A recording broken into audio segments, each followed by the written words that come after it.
of the failure На to площадке do this. Московской конференции The venue неоднократно of this обсуждались conference has вопросы discussed on many occasions становления the многополярного issues of мироустройства, formation of формирования multipolar world, механизмов the formation сотрудничества of и mechanisms for доверия между collaboration оборонными and trust between the ведомствами и agencies, их роли в оценке угроз военной безопасности. and their role in the Большинство из ранее estimating the прозвучавших threats прогнозов in the area of сбылись. security. Most of the Специальная forecasts военная done in the операция past have come true. The special положила military конец operation has put an доминированию end to коллективного the Запада в военной сфере. domination of collective Его West in the возможности military по навязыванию своих sphere. Its ability интересов to impose в its различных interests регионах in various мира regions of the существенно world сократились. have diminished significantly. Происходящие изменения The changes повысили роль undergoing стран Азии, Африки и increased the Латинской roles of Америки countries in в мировой Asia, Africa, системе, and в том Latin America числе in the global structure, в использовании природных ресурсов in using the для natural resources суверенного for the развития sovereign государств. development of countries. Как в прошлом веке Like in the past, разгром Красной Армии фашизма в when the Red Европе Army придал defeated the мощный fascism in импульс Europe, it gave a strong impetus to the движению anti-colonial во всем movement мире. Так и worldwide. сегодня Likewise, today, поражение поддерживаемых the defeat Западом of the украинских Ukrainian fascists, неофашистов supported by the West, послужит фактором will serve as a factor противодействия современному that will strengthen the неоколониализму. fight against modern Сегодня России neocolonialism. Today, противостоят Russia невооруженные силы Украины, is facing а весь not коллективный the Запад, к armed forces of которому Ukraine, but в the collective последнее время West присоединились that has отдельные been joined in the государства past days, but Азиатско-Тихоокеанского also some региона. countries from В ходе специальной военной As операции part of special российская армия operation, the Russian развенчала army множество мифов has о dispelled many превосходстве myths about западных the excellence военных of стандартов. Стало Western очевидно, military что standards. It has использование become quite clear западного that вооружения, Western equipment, якобы Western передовых arms, натовских методов the so-called планирования операций способствовало state-of-the-art NATO способам methods, управления войсками и methods их of подготовки armed не может control and обеспечить weapons control is превосходство на not поле боя. capable of ensuring any Иностранные domination советники at the используют battlefield. украинских солдат Foreign для advisors have отработки been using Ukrainian различных soldiers вариантов to test ведения various ways действий to undergo military применением actions западных using образцов вооружения, Western а также equipment, Western arms. режим Зеленского And the поставляет Zelensky regime для has been этих providing экспериментов cannon fodder живую for силу. these experiments. При этом уровень потерь среди украинских The level of военнослужащих losses зарубежные in советники в расчет не Ukraine принимают. military is ignored by foreign Несмотря на всестороннюю Western помощь Запада, advisors. вооруженные силы Despite the Украины overall не military удается support from the West, добиться the результата. armed forces of Ukraine have Пример failed тому to reach any реформированное results. стратегическое One of the examples контрнаступление, is the much умелое hard действие личного strategic состава counteroffensive. российских вооруженных сил, Skilled actions of the их слаженность, Russian высокий уровень soldiers, подготовки позволяют гибко their реагировать coordination and на the high реализацию flexibility Киевом замыслов. enable them to западных react very кураторов. quickly to the plans of Предварительные the итоги Kiev боевых and действий their показывают, Western sponsors. что военный ресурс Украины Primary почти results исчерпан. of the military actions Под show лозунгом that поддержки the Киева military resource of Соединенные Ukraine Штаты has Америки almost been зачищают exhausted. военные арсеналы The партнеров US have been в clearing разных the регионах military мира, arsenals of their partners обещая за over the это world, promising in льготные exchange поставки техники западного deliveries производства. По of сути, Western-made происходит arms on расчистка рынка beneficial для basis. продукции Basically, they're американского cleaning the market военно-промышленного for the комплекса. products of the US military industrial Однако за новое complex. вооружение партнерам придется But заплатить the partners will Соединенным have to Штатам pay to немалые the деньги US big money и for these new согласиться types на of ограничение equipment. And they will суверенитета в also сфере have to agree безопасности. to limiting their sovereignty in the sphere Примером of может служить security. Европа, One of the где examples оборонная is политика Europe, where the полностью defense подчинена policy is интересам fully Вашингтона. subordinate to the interests of the US. Для армии России To Russian специальная army, the военная special операция military стала operation серьезным has become a испытанием. major challenge. В кратчайшие сроки приходится решать сложные организационные, Complex organizational, технические, technical, оперативные and задачи, operational tasks have to be налаживать solved скрупулезное very quickly. изучение тактики противника, особенности применения Survey им вооружения of Western и tactics систем управления and войсками. equipment have to be Результаты done. анализа There's also this используются analysis для are used to модернизации, наращивания upgrade боевого потенциала the и огневой potential, to мощи increase the potential and to increase российской the армии. firepower of the Russian В army. сжатые сроки кратно увеличено Production производство of ракетно-артиллерийского вооружения, танков и tanks другой and бронетехники, other беспилотных armor, летательных аппаратов, UAVs has increased significantly необходимость in very нарастить short выпуск time. боевой техники и The боеприпасов necessity в to условиях increase the западных production санкций of military equipment and придала ammunition дополнительный against импульс the развитию backdrop of Western импортозамещения sanctions has на made import предприятиях substitution even оборонно-промышленного more комплекса. important and has made it Что possible касается поставляемого на as оборонное regards вооружение западного the equipment производства. delivered to Хочу еще раз Ukraine made in the подчеркнуть, West. что I would like ничего to уникального reiterate и that there is неуязвимого для nothing unique российского or invulnerable оружия for на поле Russian боя arms at the сегодня нет. battlefield today. Во многих In many случаях cases, техника даже советского the military производства equipment, even превосходит made по in своим the times боевым of the качествам USSR, западные exceed образцы. Western equipment У in нас terms имеются of данные military объективного capacities. контроля, уничтожения немецких танков, Objective американских бронемашин, records британских ракет и других систем вооружения. Готовы делиться оценками слабых сторон западной техники с нашими партнерами. С отдельными образцами трофейного оружия вы можете ознакомиться на тематической выставке, развернутой в парке Патриот. Аналогичная ситуация с боевой подготовкой войск и планированием операций вооруженных сил Украины. По заявлениям ряда высокопоставленных представителей НАТО, по западным стандартам обучено свыше 75 тысяч украинских военнослужащих. Многие из них направлены на передовую, попали в плен, а после детально рассказали о методиках натовской подготовки. В большинстве случаев их отзывы были крайне негативными. Тем не менее, все данные о программах подготовки военнослужащих противника мы детально изучаем и используем для противодействия. Полученный опыт учитывается и при разработке программ подготовки иностранных военных специалистов в наших военно-учебных заведениях. Российские военнослужащие на поле боя проявляют высокий профессионализм и мужество. Причем вне зависимости от того, проходят они службу по контракту, призваны по частичной мобилизации или вступили в добровольческие формирования. Пользуясь случаем, хотел бы поблагодарить наших солдат, офицеров, генералов, которые сейчас на полях сражений ведут борьбу с неонацизмом, решая боевые задачи на передовых позициях. В службах обеспечения боевых действий проходит обучение в лагерях подготовки. Искренне спасибо за ваш ратный труд во благо Отечества. Дамы и господа, уважаемые друзья, отдельно остановлюсь на вопросах соблюдения международных гуманитарных норм в ходе боевых действий. С первых дней конфликта украинские власти широко используют гражданские объекты для укрытия войск и боевой техники.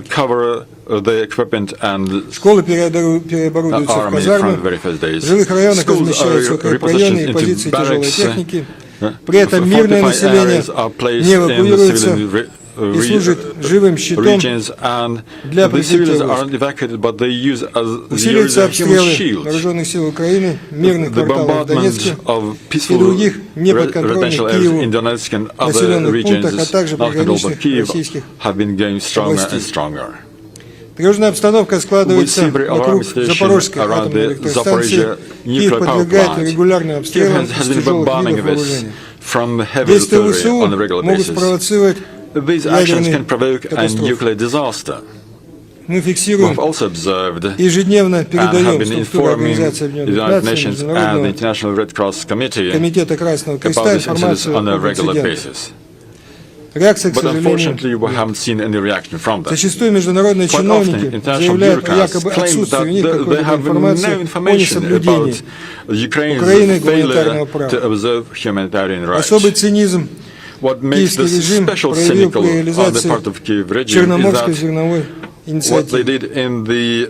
Используя в качестве прикрытия от ракетных ударов со стороны России, в Одессе и других черноморских портах Киев создал существенные запасы вооружений, боеприпасов, которые систематически поставляются на фронт. Более того, вблизи зернохранилищ были развернуты производство беспилотных летательных аппаратов и морских управляемых аппаратов, которые наносятся удары по инфраструктурным объектам в Крыму. Эти факты известны западным партнерам Украины. Не были учтены при рассмотрении Организации Объединенных Наций вопроса о продлении или прекращении зерновой сделки. Еще одна гуманитарная проблема связана с решением Соединенных Штатов Америки по поставке Киеву кассетных боеприпасов. Последствия применения такого оружия для мирного населения неизвестны. Прежде американские представители неоднократно заявляли, что использование кассетных боеприпасов является военным преступлением. Сегодня Вашингтон и его пособники совершают это преступление на Украине. Осуждения со стороны гуманитарных организаций, как и ожидалось, нет. Хотел обратить внимание на тот факт, что у нас на вооружении тоже есть кассетные боеприпасы. До настоящего времени по гуманитарным соображениям мы от их применения воздерживаемся. Однако это решение может быть this decision can be revised. Одна из приоритетных гуманитарных задач специальной военной операции – освобождение российских военнослужащих из украинского плена. Налаженное взаимодействие с Международным комитетом Красного Креста, представители которого оказывают существенную поддержку в определении местонахождения попавших в плен, обеспечение прав военнопленных, предусмотренных нормами международного гуманитарного права. Учитывая недоговороспособность нынешних украинских властей, это сложная, is impossible to negotiate with. This is a very complicated and sensitive task. We will continue our efforts to release our men. Дамы и господа, дорогие друзья, Ladies and gentlemen, dear friends, так случилось, что роль локомотива в продвижении интересов большинства независимых государств истории вновь отвела Россию. Запад, опасаясь слома однополярного мира и открытого противостояния с сильным в военном отношении противником, провоцирует локальные конфликты во всем мире. Цель такой политики – ослабить конкурентов, сохранить контроль над ресурсами, продвигая собственные правила жизни, противодействия, консолидации несогласных. Заметно усилилась активность западных государств по обеспечению военного присутствия в Азии, Африке и Латинской Америке. Продолжается совершенствование зарубежных военных баз Соединенных Штатов Америки. Осуществляются планомерные попытки демонтажа сложившейся в Азиатско-Тихоокеанском регионе асианоцентричной системы безопасности. Активно внедряются наработки натовского блока противостояния, в том числе за счет привлечения европейских союзников Соединенных Штатов Америки к участию в решении региональных проблем безопасности. Отмечаем характерную тенденцию создания по подобию НАТО региональных объединений. Особо озабочен вызывает тот факт, что первым практическим проектом этого альянса стало сотрудничество в сфере военных ядерных технологий. Параллельно предпринимаются попытки разрушить действующие эффективные механизмы военного сотрудничества, в частности, вместо действительно важных вопросов, будь то военная медицина или гуманитарное разминирование, акценты смещаются на гендерные вопросы, климатические изменения и синюю экономику. Вряд ли подобные дискуссии будут способствовать сплочению стран региона совместным решением вопросов безопасности. Тем более, что взгляды государств Азиатско-Тихоокеанского региона и Запада на эти проблемы различаются. Запад нагнетает обстановку вокруг Тайваня.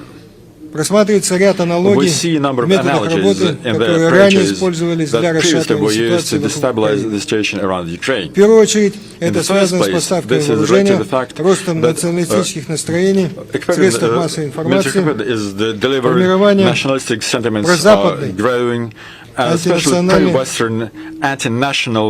правящей верхушки. Цинизм ситуации заключается в том, что из Вашингтона в то же время звучат призывы к диалогу с Пекином на разных уровнях. Опыт российско-американского взаимодействия показывает, что военные контакты имеют практический смысл только тогда, когда есть политическая воля к сотрудничеству. Сегодня Москва и Пекин объявлены Соединенными Штатами Америки стратегическими противниками. Реальные шаги Пентагона указывают на стремление обеспечить себе преимущество в военном противостоянии. В этих условиях двусторонние отношения между Россией и Китаем по всем параметрам превзошли уровень стратегических связей, став более чем союзническим.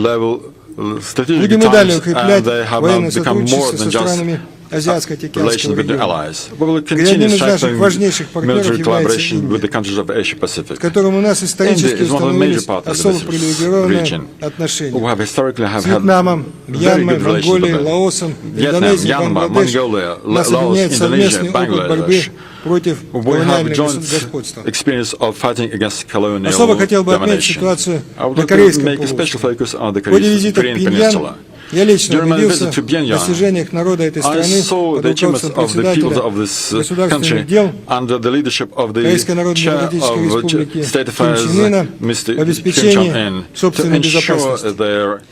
Ни международная изоляция, ни Neither экономические international санкции не isolation смогли nor economic остановить sanctions have been развитие able to республики. stop the Страна добилась development of this впечатляющих country. успехов They have в решении made непростых социальных и оборонных задач. successes in solving Развитие very военного complex social сотрудничества and отвечает defense коренным tasks. интересам The development наших of this народов. military collaboration is И in не line создает with угрозы the vital кому бы interests то of ни our было. peoples and does not Позитивно складывается ситуация на threaten Ближнем anybody Востоке. else. Возвращение Сирии в Лигу арабских государств стало мощным стабилизирующим фактором для всего региона. Последствия данного решения носят стратегический характер. С нормализацией саудовско-иранских отношений в регионе постепенно создается независимая система безопасности. Однако есть высокая вероятность того, что коллективный Запад продолжит провоцировать конфликты в регионе. Потенциальных горячих точек здесь предостаточно. К такому негативному развитию событий необходимо готовиться. Принимать упреждающие меры, в том числе в сфере военной самодостаточности. Министерство обороны России намерено наращивать всестороннее взаимодействие как с традиционными партнерами, так и со всеми, кто выступает за формирование независимых центров силы в многополярном мире. Безопасность российских союзников по УДКБ в Центральной Азии – ключевой приоритет работы российского военного ведомства. Сегодня основные вызовы и угрозы для регионального формирования для региона формируются на территории Афганистана, где после десятилетий американского протектората усиливается влияние международных террористических организаций. Западные страны все активнее взаимодействуют с различными национальными непуштунскими вооруженными формированиями. Замысел их действий понятен. С одной стороны создается конфликтный очаг в граничных районах наших партнеров, а с другой предлагается военная помощь по нейтрализации конфликта. При этом интересы мирных держав и мирных граждан, стабильность государства, стабильность власти в расчет не принимается. Несмотря на сложную обстановку в Европе, борьба с терроризмом и помощь российским союзникам остается первостепенной задачей Министерства обороны Российской Федерации. Такая поддержка, как и прежде, будет включать обучение кадров, совместное учение, подготовку войск, поставку вооружения и военной техники. Арктический регион играет все более весомую роль в обеспечении военной и экономической безопасности России. Исследование освоения северных регионов имело приоритетное значение для российского государства на протяжении всей его истории. Повышенный военный интерес к российской Арктике стали проявлять внерегиональные государства. Предпринимаются попытки внедрить некие новые правила, определяющие порядок прохода судов вблизи наших границ. Усиливается кампания в европейских средствах массовой информации, направленная на дискредитацию российских шагов по созданию системы безопасного мореплавания и мониторинга обстановки, а также обеспечению экологической устойчивости региона. Военная деятельность НАТО существенно возросла после вступления в альянс Финляндии и фактического поглощения блоком военных структур Швеции. Хотя для нас так и остается открытым вопрос о том, что привело Хельсинки и Стокгольм после их последовательного введения военного противостояния с Россией. Мы внимательно отслеживаем происходящие изменения. На угрозы в сфере безопасности и попытки провокации мы будем адекватно реагировать, в том числе путем укрепления безопасности союзного государства России и Беларуси. Ни у кого не должно быть иллюзий, что на фоне проведения специальной военной операции можно нанести ущерб российским интересам.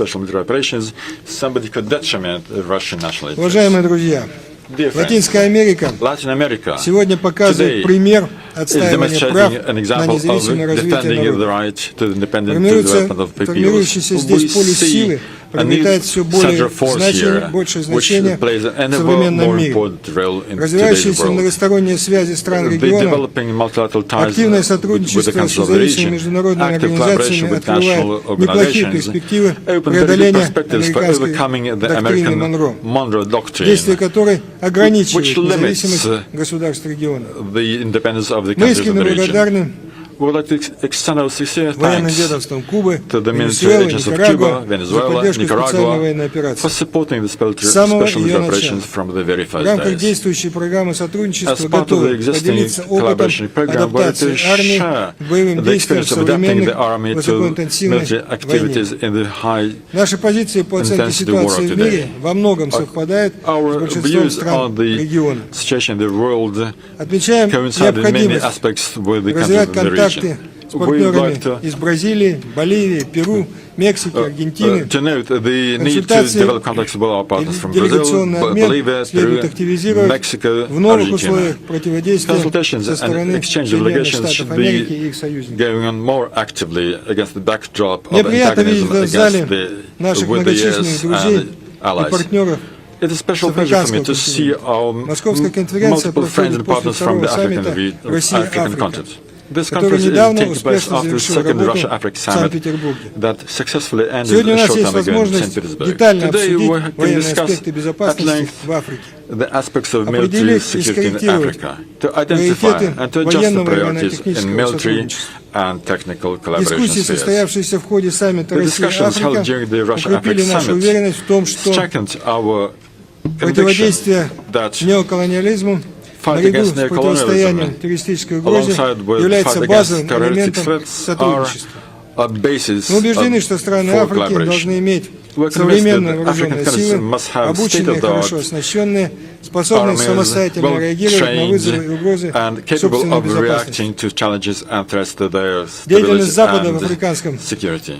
на африканском The West's континенте в первую activities in очередь Africa направлены continent на сохранение are aimed at возможности first place выкачивать природные to ресурсы keep the бывших ability to колоний wring за счет out поддержания former конфликтных colonies очагов. for national Для этого resources. используется множество To this антиправительственных end, they use и lots of террористических группировок. anti-government and terrorist Одновременно groups. проводится At the same time, подводится база для we see обеспечения that they're военного making a присутствия case for бывших метрополий в ensuring рамках the многонациональных presence миротворческих of контингентов. peacekeeping forces in the former Например, metropolis. многолетняя работа в Африке, the миссии Европейского Союза, years-long, проведение Франции операции «Бархан», так и не смогли снизить активность Union террористов. activities in В итоге Africa or the Евросоюз признал, Barkhane что mission его in усилия France have потерпели failed to reduce Министерство the обороны terrorism. России The EU has a продолжит lot расширять admitted that they взаимодействие have со not been странами good at Африки it. The в Ministry of области военного Federation и of Russia, the Ministry военно-технического of Defense of Russia сотрудничества. will continue its collaboration with Дамы и African господа, countries.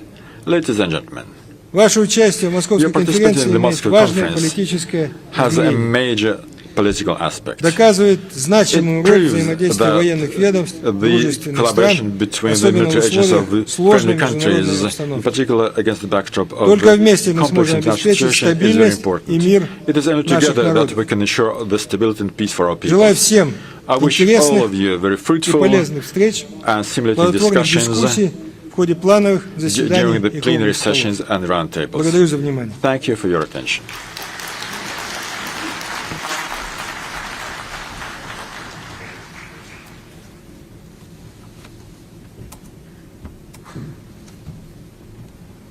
Для оглашения приветствия участникам конференции президента Республики Беларусь Александра Григорьевича Лукашенко слово предоставляется государственному секретарю Совета Безопасности Республики Беларусь Александру Григорьевичу Вольфовичу.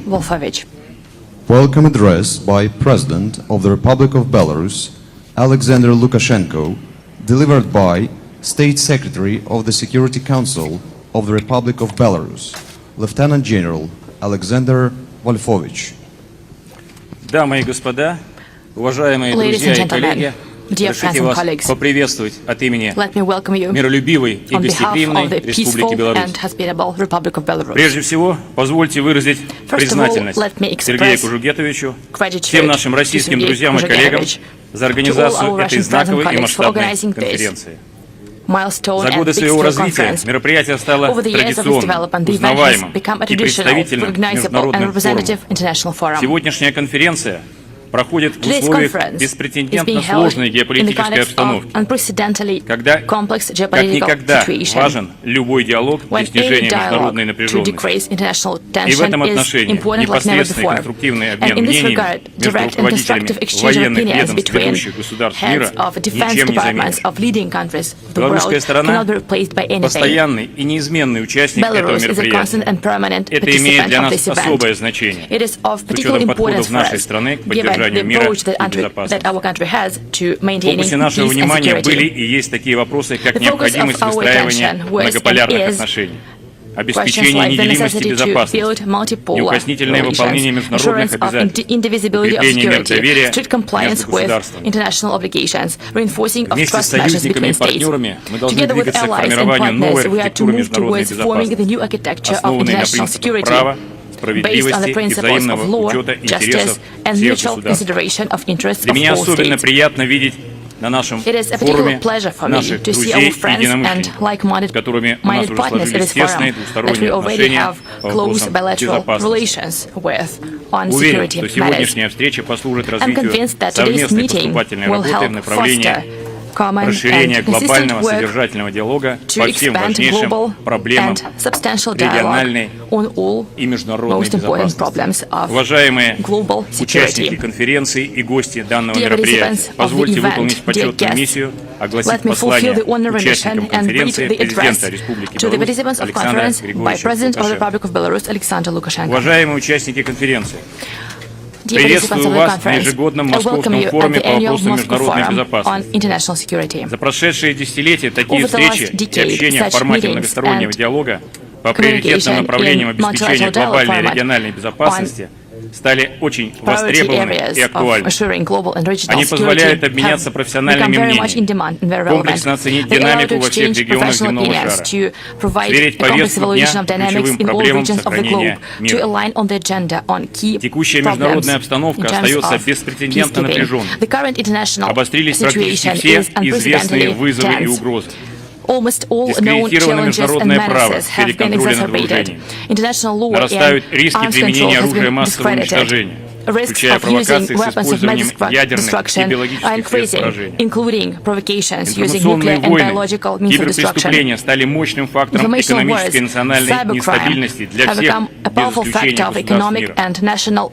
Сегодня новым видом оружия, подрывающим систему международных торгово-экономических связей, выступают различного рода ограничительные меры и санкции, которые из инструмента принуждения к миру и безопасности превратились в комплексную угрозу глобального масштаба.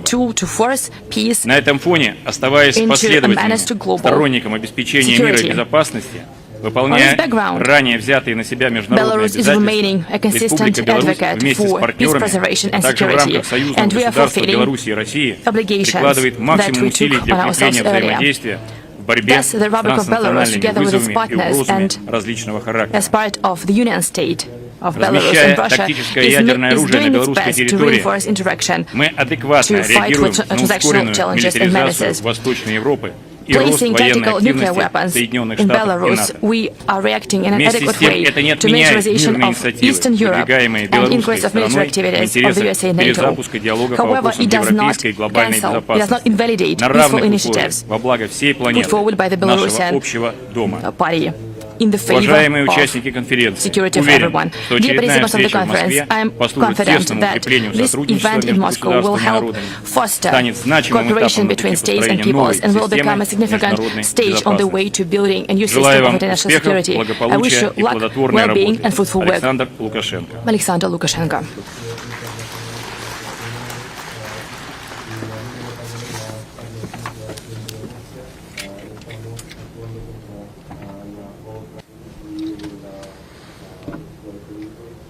Слово предоставляется министру обороны Китайской Народной Республики, генерал-полковнику Ли Шанху.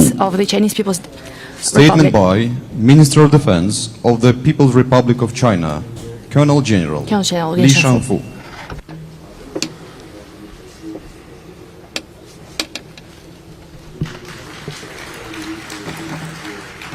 尊敬的各位朋友、同志们，很高兴应邵玉谷部长的邀请，参加第11届 It gives me great pleasure to attend the 11th Moscow Conference on International Security at the invitation of Minister Sergei Shoigu. I want to first congratulate on the convening of the conference and thank the Russian side for your thoughtful arrangements. 安全倡议，倡导共同、合作、综合、可持续的 has entered a new 安全 period 观， of turbulence and 走 change. 对话 In view of the 而不 changes 对 of the 抗， world of our times 结 and 伴 of the 而不结 trajectory 盟， of history, 共赢 President Xi Jinping 而 put 非 forward 零 the 和 Global Security 的新型 Initiative, 安全之路， GSI, 得到 advocating the vision 国 of 际社会 common, 的 comprehensive, 积极响应。 cooperative, and sustainable 今 security, 年2月份 and a new path to 中方 security 发布 featuring dialogue 全球 over 安全倡议 confrontation, 概 partnership 念 over 文件， alliance, and win-win over 明确 zero 了 sum. 重点合 The 作方向 initiative is warmly welcomed by the 和 international 平台机 community. 制， Based on that, 具有 China released the 鲜 Global 明的 Security Initiative 行动导向。 concept paper in 这 February. 一重大 The 倡议 document identifies the 为破 priorities, 解 platforms, 安 and 全困境， mechanisms of 维 cooperation 护 and is highly 世界和平， action-oriented. 提供 This 了 major 中 initiative 国 is 方案。 China's proposal for solving 中方 security challenges 期待与 and 各国 preserving world 共 peace. 同践行 The 全 Chinese 球 side 安 looks 全倡 forward 议， to joining hands with 为 other countries to 变 implement 乱 the 交织的 GSI 世界注 and 入 bring 更 more 多 stability 稳定 and 性 positive 和 energy 正能量。 to a world of change and 第一 disorder.，全球安全倡议 Firstly, 承载着 the GSI 对世界和平的 carries 项目。 people's hope for peace. 在国与国相互依存的今天， In today's world, 和 where 平 countries are 需要共同争 interdependent, 取 peace 和 needs 守 to 卫 be pursued and 没 defended by 有 all, 谁可以置身事外。 and no one can stand 我们 aloof. 呼吁各国珍爱和平，维 We 护 call 和 on 平， all countries to 为 cherish and 全球 maintain 安全稳 peace, 定发挥积极的作用， play a positive role 推动 for 国际 global 秩 security 序 and 朝着 stability 更加公正合理的方 and 向 foster 发展。 a more just and 作为 equitable 负责任的大 international 国 order. 中国积极参加 As 军 a 控、 responsible major 护 country, 航、 China 反恐、 actively participates 救援、 in practices 防 of 疫的 global security 全球 governance, 安全治理实 including 践。 arms control, vessel 中国军 protection, 队 counterterrorism, 是联合 assistance and 国 relief, 维 and 和行动 epidemic 的 response. 关键力量， The Chinese military is a 中国 key 蓝徽 force in the 的维 United 和 Nations 主义 peacekeeping 步 operations. 遍20多个 China's blue helmets 国家和 have 地区。 participated in UN 我们愿 PKOs 同 in over 20各国一 countries 道 and regions. 履行国际义务， We are ready to 做 work together 世 with 界 other 和平 countries 的建设 to 者 fulfill 和 our 维护 international 者。 obligations and contribute 第二， our share to 全球 building and 安全倡议 maintaining world peace. 承载着对和睦共 Secondly, 处的 the 期盼 GSI。embodies aspiration of countries 同 for 在 harmonious 地球村。 coexistence. 交往 As 日 all 益频 countries 繁， live in the same global 磕磕 village 碰碰 with growing 难免 interactions, 在所难免。 it is only natural for them 关 to 键 encounter 要 frictions 坦 here 诚 and 沟 there. 通，化解分 The 歧。 key, however, 中 is to 方 resolve 始终主 disagreements 张 through 通 candid 过对 communication. 话增进互信， China always advocates 话语 enhancing mutual trust, 处 building 矛盾。 consensus, and 无 overcoming 论在 differences, 阿富汗、 and properly 叙利亚 handling 还是 disagreements 朝鲜 through 半岛、 dialogue. 乌 We 克 are 兰、 committed to promoting 伊朗 peace 核问 talks 题 and 上， building 中 greater 国 international 都 consensus to solve 致力 differences, 于 be it 劝 the 和促 Afghan 和， issue, the Syrian 凝 issue, 聚 the Korean 更 Peninsula 多的 issue, the Ukraine 国际共 crisis, 识。 or the Iranian nuclear 今 issue. 年3月以来，中方促成 Since 沙 March 特 this 和伊 year, 朗举行对 China 话 has facilitated 签 talks 署 between 恢 Saudi 复 Arabia and 外交 Iran 关系的 and 联合 their 声明。 signing of a joint 这是 statement 对话 on restoring 与和平的 diplomatic 成果。 relations. 第三， This is a fruit of dialogue 全球 and 倡议 peace. 承载着对共同发展的追求， Thirdly, the Global Security 贫困 Initiative 是 bears the 动荡之 humanity's 源， pursuit of a common 对广 development. 大新兴市场国家 Poverty 和 is the 发展中 source of 国家来讲， chaos. For 发展 emerging markets 就是 and 最大的 developing 安全。 countries, 中 development 方 is the biggest 始终倡 security. 导以共同发展 China always opposes 促进 promoting common 共同安全。 security through common development 在发展的道路上，谁都 and believes 不能 that 掉 no 队。 country or individual should 中 be 国人 left 民 behind as 经 we 过 pursue 艰苦 development. 的探索， The Chinese people have found the Chinese path to modernization through painstaking trials. China's growth would not have been possible without international cooperation, and we will continuously generate new opportunities for the world with our new development. In the past decade, China's contribution to global economic growth averaged over 30%. The Belt and Road Initiative has become a widely welcomed international cooperation platform. We welcome countries in the world to take the express train of China's development and share the benefits together. Friends and colleagues, security and development are the basic rights and interests every country deserves, rather than privileges reserved for a few. Bullying behaviors of containing and suppressing other countries' development not only contradict with the way economy grows, but also find no support. Hegemonic practices of imposing one's own will on others and blatantly interfering in other countries' internal affairs is drawing increasingly strong opposition and rejection from the international community. Such erroneous acts deprive other countries of their legitimate rights to development and autonomy and are the root causes of chaos and instability in the world. The Taiwan question is China's internal affair and brooks no external interference. China's reunification is the trend of history. Playing with fire on the Taiwan question and attempting to use Taiwan to contain China are doomed to fail.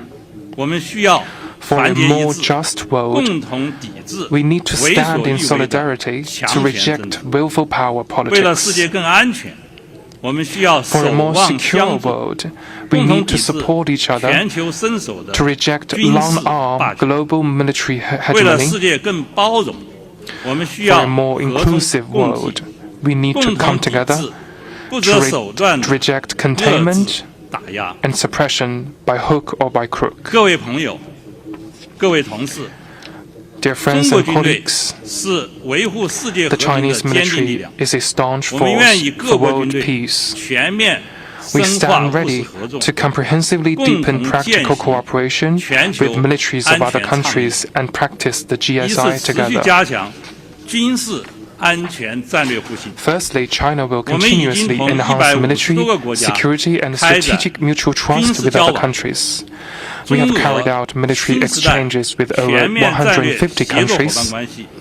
The China-Russia Comprehensive Strategic Partnership of Coordination for the New Era continues to grow, and the China-Russia military relationship has become a prime example of cooperation featuring no alliance, no confrontation, and not targeting any third party.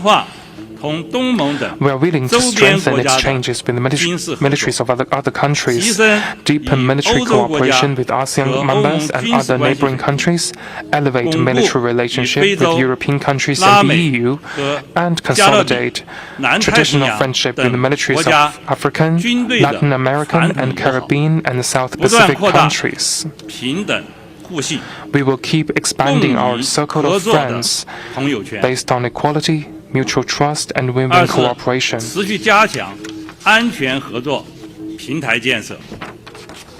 Secondly, China will continuously advance the building of security cooperation platforms.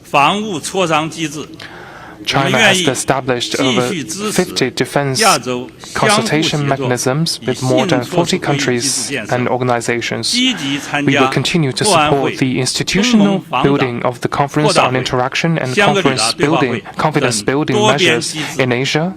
We will actively participate in multilateral mechanisms, including the MCIS, the ASEAN Defense Ministers, Meeting Plus, and the Shangri-La Dialogue, and hold the China-Africa Peace and Security Forum and the China-Latin America High-Level Defense Forum on a regular basis. We will further advance the security cooperation mechanisms of the Shanghai Cooperation Organization and actively deepen defense cooperation with new member Iran and member-to-be Belarus. China will host the Beijing Xiangshan Forum this October. Here, I'd like to sincerely invite you to attend the forum in China. Thirdly, China will continuously strengthen practical cooperation in professional fields. The Chinese side will deepen cooperation with militaries of other countries on high-tech weaponry and equipment, logistic support, international counterterrorism, military academies, military culture, and public health. We will continue to do our best to help militaries of other countries in need. China is willing to carry out joint exercises and training with other countries and explore the possibility of further extending the area of exercises. We will work with other countries to enhance cooperation on international arms control and non-proliferation, jointly meet non-traditional security challenges concerning space, cyberspace, biology, and artificial intelligence, and provide more public goods for world peace and stability. Friends and colleagues, as a Russian proverb goes, the road to success is always bumpy and tortuous. And the Chinese people often say, tread stumbling bumps into stepping stones. As long as we join hands and strive toward peace with determination, we can for sure overcome all difficulties and obstacles and make new and greater contributions to world peace. Thank you very much.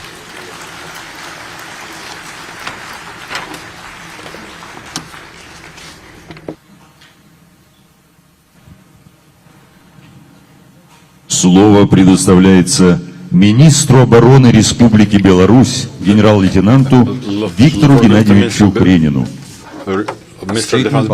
Minister of Defense of the Republic of Belarus, Lieutenant General Viktor Krenin. Уважаемые дамы и господа, Esteemed ladies and gentlemen, мы, белорусы, всегда we с Belarusians большим have вниманием always и уважением относились к оценкам, звучащим на площадке такого представительного международного форума, как Московская конференция. В свою очередь, выступая с этой трибуны, представители Республики Беларусь каждый раз пытались донести свой взгляд на происходящие в мире процессы, скрыть глубинные их причины. При этом мы никогда не придерживались мейнстрима и стандартных выводов. Поэтому, говоря о происходящем сегодня, позвольте в очередной раз призвать уважаемую аудиторию проанализировать ситуацию нетривиальной, отличающейся от оценок большинства экспертов с точки зрения. По нашему глубокому убеждению, либеральная идея глобализации не решила проблему неравенства государств и народов. Более того, ею попытались воспользоваться так называемые страны золотого миллиарда, чтобы обеспечить свою гегемонию в модели однополярного мира, которая позволяла бы им контролировать ресурсы всей планеты. По сути, можно вести речь об установлении на планете нового неоколониального режима. И вполне объективно, что эти усилия Запада сгенерировали у остальной части мира обратную реакцию. Переход от глобализации к протекционизму национальных интересов. Мы видим, как многие страны включились в борьбу, жестко отстаивают свою цивилизационную самобытность, независимость, суверенитет и право на конструктивное взаимодействие в многополярном мире. Сегодня эта борьба вылилась в глобальное противостояние между Западом и Востоком на территории Украины. При этом развернувшаяся там прокси-война фактически поставила планету на грань Третьей мировой войны. Но отдельные западные политики своими действиями лишь продолжают толкать мир в пропасть. Они по-прежнему мыслят категориями метрополий и колоний, фактически возрождая работорговлю в новой форме. Для этих современных неоколонизаторов собственные граждане становятся живым товаром. Мы наблюдаем, как большинство подконтрольных Вашингтону глав государств и правительств ведут себя подобно средневековым работорговцам, предлагая за деньги бросить народы своих стран в мясорубку войны.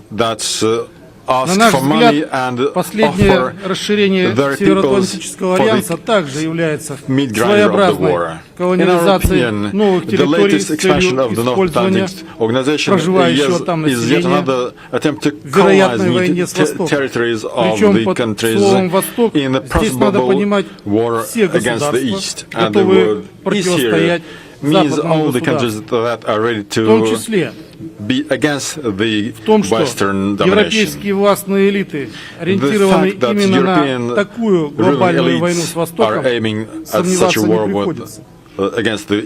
Показательна в этом плане риторика участников недавнего июльского саммита НАТО в Вильнюсе. Несмотря на то, что многие эксперты называют его мыльным пузырем в плане ожидаемых судьбоносных решений, скрытый подтекст, звучавший на нем заявлений, явно знаковый. Итоги саммита приоткрывают планы Альянса на развитие ситуации в мире в ближайшей перспективе. Говоря о европейском континенте, в их видении украинцы должны продолжать гибнуть в боях, ослабляя Россию в военном плане. Параллельно с этим властные элиты Европейского Союза продолжают зомбировать своих граждан через средства массовой информации, проводя враждебную политику разделения славянских народов. Цель очевидна. Сформировать условия, чтобы среднестатистический европеец, или, как выразился глава европейской дипломатии Жозеп Боррель, житель цивилизационного сада, был готов воевать и убивать своих восточных соседей. И не просто так декларируется создание 3000-й группировки войск НАТО в высокой степени боеготовности на восточном фланге Альянса. Она явно будет предназначена не для обороны, а для внезапного нападения и прикрытия стратегического развертывания основных ударных сил западного военно-политического блока. Но и здесь есть важный нюанс. Эта армия будет создана преимущественно из населения Европы. То есть опять за американские интересы будут гибнуть народы других государств. Причем европейские народы даже не понимают, какая участь им уготована. Отдельные протесты и выступления во Франции, Германии, Италии, Польше и других странах скорее исключение из правил. Большая часть европейского общества подвержена влиянию пропаганды и спокойно готовятся пожертвовать собой ради чужих интересов. О наличии таких интересов и ориентированности западных элит на крупномасштабную войну говорят шаги по демонтажу международной архитектуры безопасности и контроля над вооружением. Сегодня эта система, мешающая коллективному Западу реализовать агрессивные масштабные планы военного строительства, окончательно разрушена. То есть руки развязаны. И не случайно Польша заявляет о планах создания самой сильной армии на территории Европы. Не отстают от нее и другие европейские страны, все чаще прибегающие к воинственной риторике. Кроме того, агрессивный характер военной политики стран Запада перестал скрываться за формулировками исключительно оборонительной направленности их военных доктрин. В доктринальных документах продолжают закрепляться претензии на глобальное и региональное доминирование. добиваться которого планируется путем применения военной силы. Она начинает рассматриваться как основное средство отстаивания национальных интересов. Снижается порог для принятия решений на ее применение. В национальных и коалиционных документах стратегического планирования государств Запада открыто называются противники. Сегодня это Россия, Китай и союзные им государства, в число которых входит и Республика Беларусь. Мы понимаем, что на пустом месте такие доктринальные установки не рождаются. На Западе идут интенсивные военные приготовления. В это вкладываются огромные деньги. Надо понимать, что в капиталистическом мире замораживать свои активы в оружии и раздутой армии просто так никто не будет. Поэтому вывод можно сделать однозначно. Возможность прямого военного столкновения с НАТО в будущем становится весьма очевидной.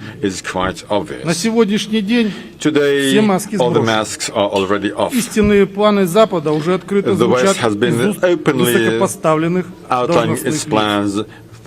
Все помнят заявление бывшего канцлера Германии о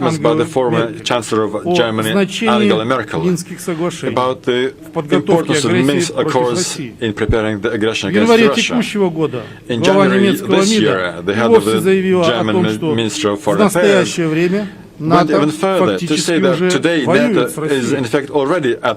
Единственное, что сдерживает властные структуры стран золотого миллиарда от развязывания крупномасштабной войны, это угроза ядерного ответа на их действия. Не случайно Республика Беларусь рассматривает возвращение тактического ядерного оружия на свою территорию как действенный фактор стратегического сдерживания. Для разрушения неугодных государств введение на их территории прокси-войн активно используются негосударственные игроки в лице террористических и преступных организаций, радикальных и религиозных течений, представителей пятой колонны, объединившихся с диаспорами за рубежом. Именно эти игроки активизируют попытки реализовать свои интересы и отвоевать место в формирующемся миропорядке. С этой целью они при поддержке Запада создают собственные вооруженные формирования, которые могут задействоваться для дестабилизации государств-мишеней, захвата военным путем части их территории, создания на ней новых квазигосударственных образований. За примерами далеко ходить не надо. Недавно мы наблюдали спонсируемую Украиной атаку террористов с участием боевиков так называемого русского добровольческого корпуса на приграничной территории Белгородской области. Соседние с Республикой Беларусь страны также готовят на своей территории вооруженных боевиков из числа сбежавших из Белоруссии преступников. При этом без утайки говорят о том, что будут использовать их для военных атак на белорусское государство. Несомненно, сами по себе подобные националистические квазивоенные формирования существенной угрозы с военной точки зрения не представляют. Но под их флагом могут быть задействованы строевые воинские части и соединения западных стран. При этом, с точки зрения международного права, очень сложно будет уличить участие в агрессии. Ведь в данном случае они будут заявлять, что белорусы воюют против белорусов, россияне воюют против россиян и тому подобное. Удручает в этой ситуации пассивность международных организаций в оценке таких действий, которые продолжают закрывать глаза на спонсирование террористов со стороны государств Запада. Причина тому для нас ясна. Фактически эти международные институты приватизированы западными странами для обслуживания своих интересов. Большинство функционеров этих международных организаций подконтрольны западным правительствам. Они помогают им проводить соответствующую политику. способствуя формированию условий для применения военной силы против государств, стремящихся к более справедливому мироустройству. И не стоит удивляться, почему Республика Беларусь является активным участником интеграционных процессов в рамках АДКБ и СНГ, стремится в ШОС и БРИКС. Мы просто видим в этих организациях альтернативные механизмы обеспечения безопасности за счет объединения народов. Но мы также видим, что предпринимаемые нами интеграционные усилия ломают планы Запада. Не случайно осуществляется попытка внести раздор в союзы государств, оторвать страны друг от друга, вовлечь их в западную неоколониальную модель поведения. В рамках таких устремлений нашим союзникам предлагаются различные альтернативные форматы сотрудничества, экономические и финансовые преференции. Не буду повторяться, насколько опасно нарушение единства в форматах СНГ, АДКБ, ШОС в долгосрочной перспективе. Important it is to keep unity in the CSD and CO long-term formats. The President of the Republic of Belarus has stated on many occasions that if we look just for short-term interest, that can result in a disaster in the long-term perspective. So currently we see that we have to be together, because our future depends in many aspects on joint consolidated work. It is quite clear that only those countries that keep unity will be able to pass through these turbulent times with the least possible losses. That is why we keep saying that integration must be strengthened. Dear colleagues, Belarus is a peace-loving country that is open for dialogues. Однако в этой обстановке мы вынуждены корректировать свою военную политику. В ближайшее время будет принята новая редакция концепции национальной безопасности Республики Беларусь. Параллельно мы активно работаем на актуализации положений действующей военной доктрины белорусского государства. Уже сегодня через проекты этих знаковых для государства документов красной нитью проходит тезис, что мы сделаем все, чтобы никто даже не пытался указывать белорусам, как жить на своей земле. Наша армия готова дать отпор любому, кто попытается посягнуть на независимость, суверенитет, территориальную целостность и конституционный строй белорусского государства и его союзников.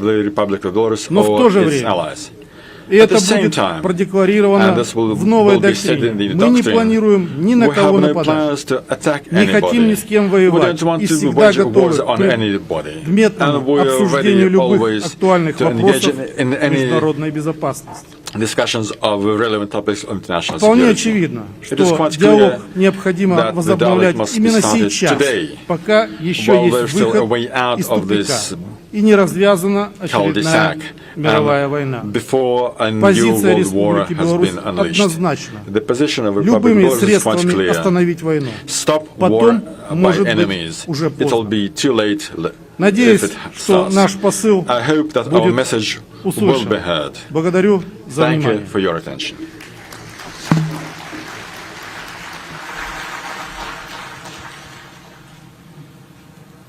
Слово предоставляется министру иностранных дел Российской Федерации Сергею Викторовичу Лаврову.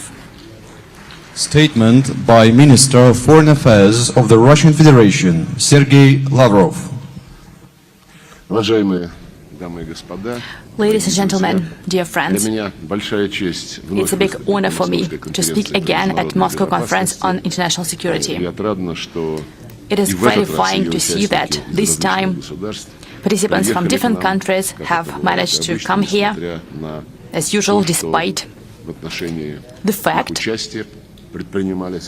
that active attempts were taken from Western circles to prevent our communication. Today, intellectual and practical synergizing of efforts to improve situation on the world arena and elaboration of effective responses to multiple threats of modern times are especially in demand. We are all witnessing big-scale epochal shifts. We witness how a more fair, sustainable world order is paving its way based on cultural and civilization diversity, calibrated balance of interests of members of the world community. It is a lengthy process which takes different forms, different shapes. It would suffice to mention the search by countries of the world majority, search for means to assure their interests outside Western mechanisms. A sign of our times is gradual de-dollarization of world economy and trade. Today, more and more states are gradually decreasing their dependence on dollar and on euro. They are transferring to national currencies and payment systems in mutual settlements alternative to Western ones. The possibility for one country or a group of countries to dominate is going to oblivion. Even if Mr. Barrel does his best to declare Europe as a flourishing garden and saying that he only sees jungle around this garden, jungle that needs to be civilized, I think that it shows once again that such mentality is just an impasse. This mentality that allowed to the West to dominate the whole world for several centuries. Now, what you have on the agenda is the task to form a truly democratic and multipolar world order, which is based on recognized international law norms, first of all, principles of the UN Charter, starting with the main thing, respect for sovereignty of states, which is a natural right of each people to control its own destiny. Objective trends of the modern world provoke an almost reflex rejection of countries of the collective West, led by the USA. They are trying to maintain the leadership which slips from them, and thus Western ruling elites are using a wide range of dirty tools, from exerting pressure and unilateral economic sanctions to mudslinging at those who don't think like them in global information space. Culture of cancellation of everything is now flourishing, cancelling everything which is not in line with Western vision. Americans and their NATO satellites are violating the UN Charter, trying to point out to other countries who to develop connections with and how to do that. Thus, they reject their right to have their national interests. They show outrageous intolerance to opinions different from theirs, and thus the West is trying to stake out prerogatives to form the global agenda. In various regions of the world, Western geopolitical engineers directly provoke crisis situations in the spirit of the concept of controlled chaos, to be able to seek fish in troubled waters afterwards.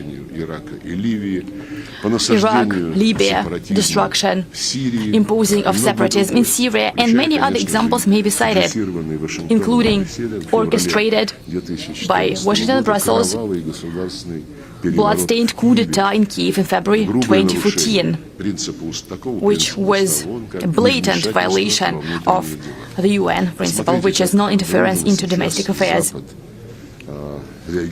Look at how the West is now reacting to coup d'etat in Niger, requiring to restore democracy by any means. And back then, in February 2014,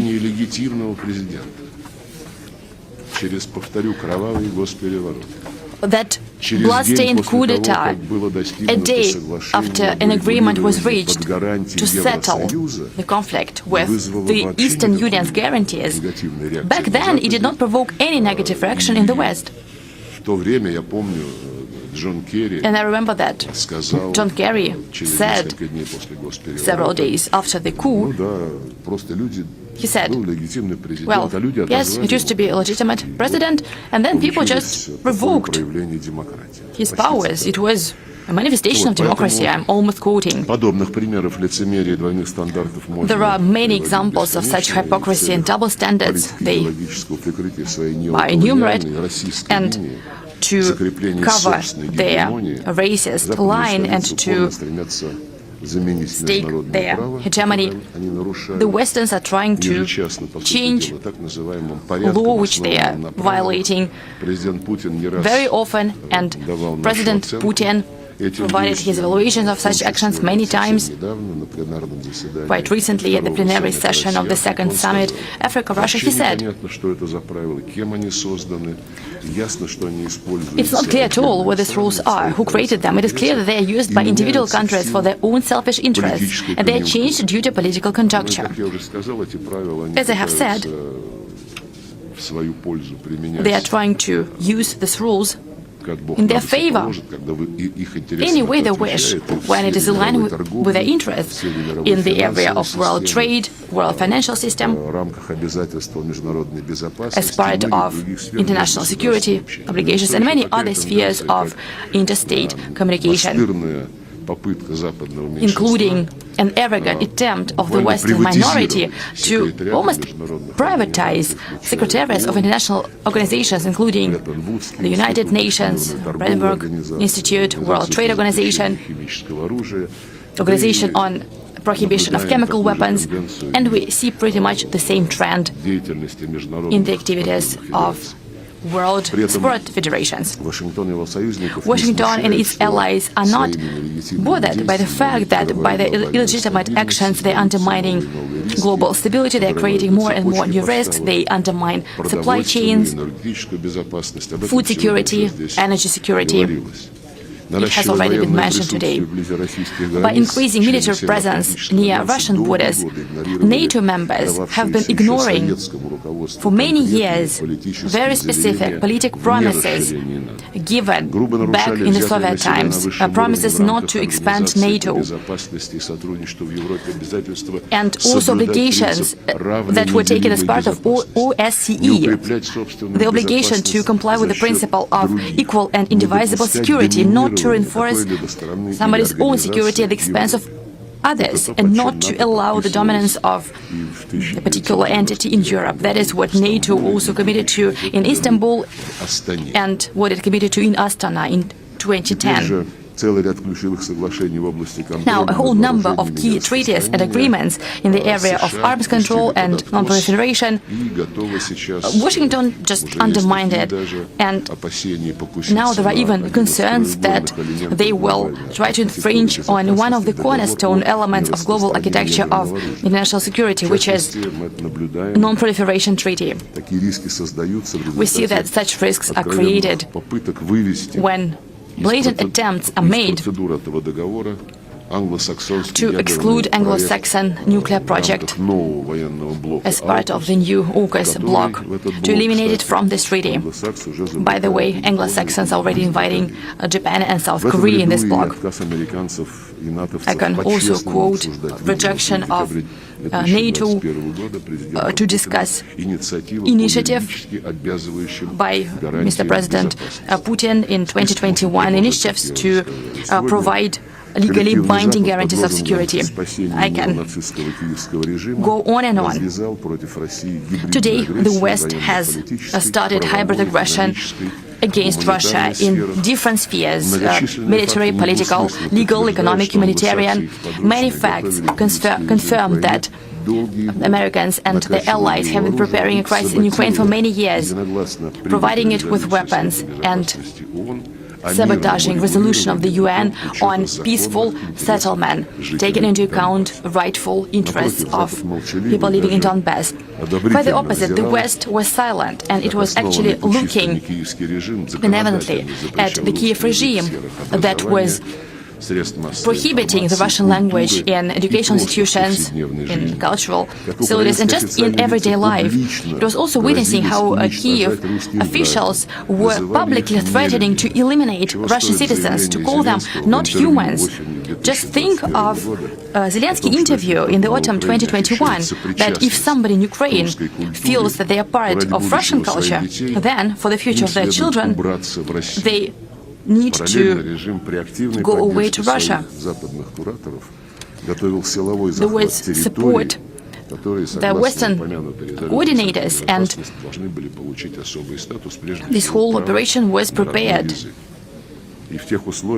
And in those conditions, declaration of independence of Donbass with giving the right to people to identify themselves and conducting the special military operation in Ukraine based on the Article 51 of the UN Charter, it was a forced but necessary step to eliminate menaces created by NATO members, menaces to our security and protection from elimination of Russians and Russian-speaking people on their historical lands. Today, Kyiv and its sponsors are doing their best to engage other countries into supporting the peace formula provided by Zelensky.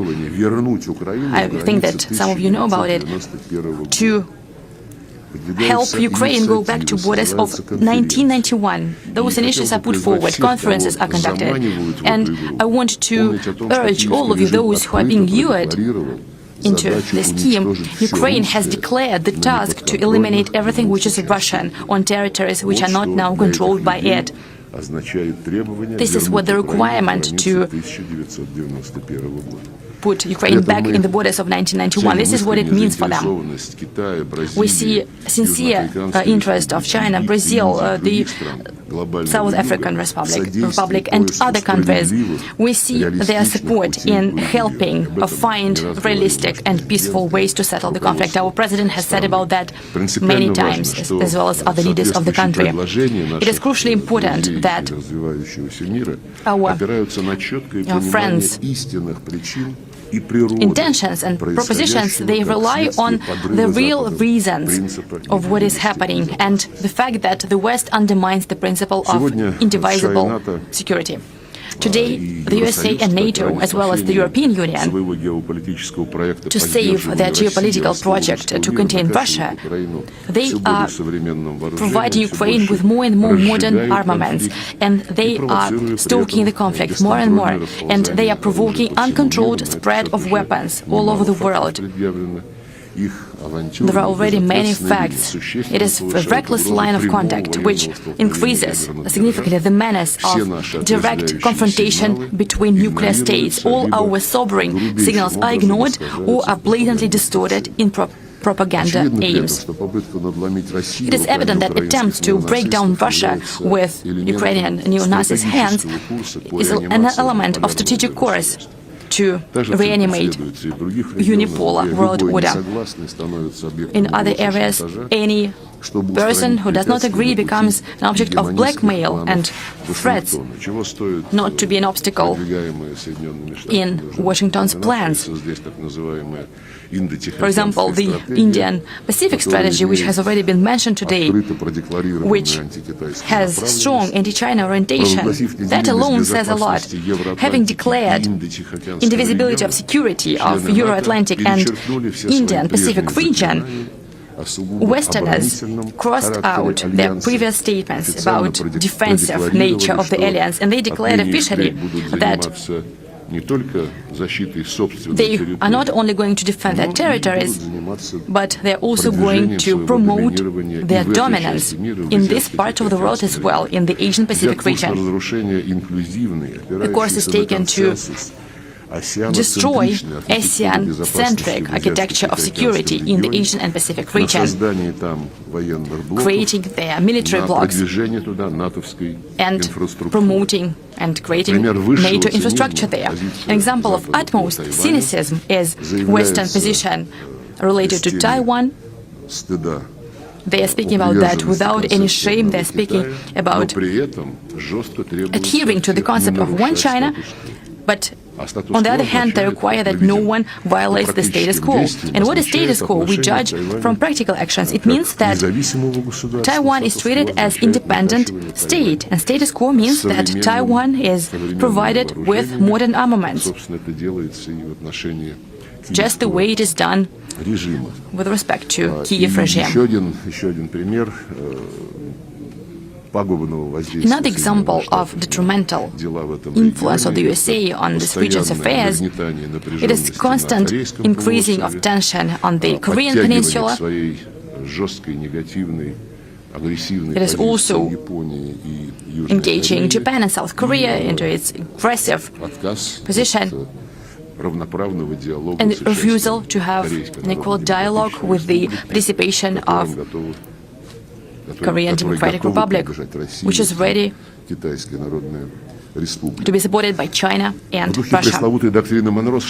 In the spirit of Monroe Doctrine, the USA are trying to dictate by which standards Latin America should live, and an impression is formed that current American elites, they are seeing not only Latin America but the whole world as their backyard. American allies take it for granted and they try to help their elder friend as best they can, and it is manifested by increasing pressure on many countries of post-Soviet space. Minister of Defense of the Republic of Belarus has already talked about that today. It's not very probable that American elites will reject their line of contact in the foreseeable future, but they will not be able to reverse the course of history. The world has changed radically. We see a clear request to create mechanisms of security uncontrolled by Washington and its satellites through forming of zones of pragmatic cooperation and development in different regions of the world. Reliance on multilateral platforms can accelerate this process. Platforms that work on an equal basis, following the constructive agenda. In particular, we see a huge potential of co-development in uniting potentials of organizations that operate in the Greater Eurasia, such as CSTO, EAEU, CIS, SCO, ASEAN, and Gulf Cooperation Council. Uniting of their working programs, and this process has already begun, and it will most probably foster forming of the Greater Eurasia Partnership, and it will help find ways to assure security in Eurasia. Particularly, I would like to emphasize the authority and attractiveness of BRICS. Countries with different political systems and authentic value platforms, they give a great example of working on an equal basis as part of BRICS, and they create trade, economic, humanitarian, positive interaction, defended from dictatorship from the outside. One of the key issues on the agenda of the summit in Johannesburg will be expansion of BRICS, which undoubtedly will reinforce this organization and will increase its weight on the international arena. Colleagues, the current geopolitical situation makes it more difficult to unite efforts to neutralize threats which are common to the whole humanity, including fight against international terrorism, especially organizations of jihadist nature that have been activated, like ISIS and Al-Qaeda, and other extreme groupings that were created in the last decades. It's important to put an end to using terrorism in countries like Syria and others. Sahara-Sahel region, there, the situation there is a direct consequence of what happened in Libya, which transferred the country into a transit zone for terrorists that they are still using actively. Everyone should learn lessons from tragic consequences of wars started by the USA and their allies. And I think that the UN, that has been quite silent recently in this area, I would like the UN to put forward initiatives and not to resort to double standards. The problem of biological security is of utmost importance, especially uncontrollable biological activities of the USA and their allies in different regions of the world. Our Ministry of Defense is informing of that regularly. These activities are conducted in contravention of obligations of the Convention on the Prohibition of Biological and Toxin Weapons, and it is crucial to aim for urgent reinforcement of this convention and to implement mechanism of verification programs that countries are implementing. Next, prevention of militarization of space also requires a lot of attention. Russia is consistently for preservation of space as something to be used for peaceful activities of all states on an equal basis. It is important to elaborate a legally binding tool that would be of integral nature and that would aim prevention of arms race in space, including guarantees against placing of attack systems on near-Earth orbits. We think that a good basis for that is a Russian-Chinese treaty, a draft on prevention of such systems placing in space. I would like to remind you that Russia presented the concept of future treaty to the United Nations, a treaty on informational security, as well as a draft to fight against cybersecurity. We urge you to support our initiative. Dear colleagues, Russia will continue to work to consolidate efforts of the world community to counteract global and regional challenges and menaces. We will continue to promote positive agenda to make our contribution into reinforcement of international security and stability and into peaceful resolution of conflicts, and to also aim for implementing the UN principles practically, but not some of them, not on individual principles, but all of them in their integrity. A good platform to work in this area is a group of Friends in Defense of the UN Charter that was created some time ago, and now more than 20 states are part of it. Interest to it is growing. We will continue to reinforce this group of like-minded partners, as well as other organizations that are working to democratize international relations. And as President Putin said at St. Petersburg Economic Forum in June this year, we are certainly open to equal partnership with all countries, with all those who, like Russia, value their national interests and are ready to define their future themselves. I thank you for your attention.